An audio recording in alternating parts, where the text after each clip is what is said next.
and they're going to discuss what their attitude towards this beautiful country is going to be. But you cannot phone with him yet. Well, we haven't got a telephone system established yet, but we are expecting a telephone kind of satellite system fairly soon. There's more problems, is there? Well, we've got some difficulties, but we don't have any problems as such. It's a challenge. Let me put it this way. You see, it's a challenge. The other question of international aid, you know,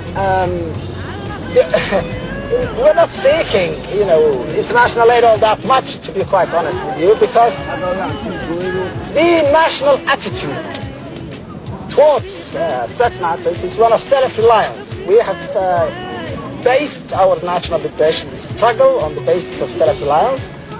The only experience of international aid that we know here is international aid being used to kill off our people.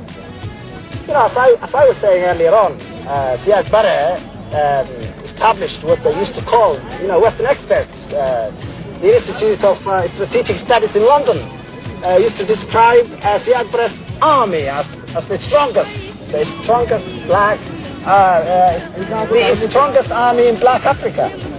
Now he set that up with Western aid, with Russian aid, and our only experience of international aid is international aid being used for ammunition, for tanks, for petrol, for the ration of the troops, of dictators, and international aid being used to kill our people.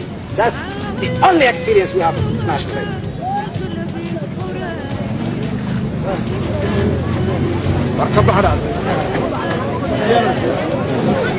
1, 2, 3, 4, 5, fire!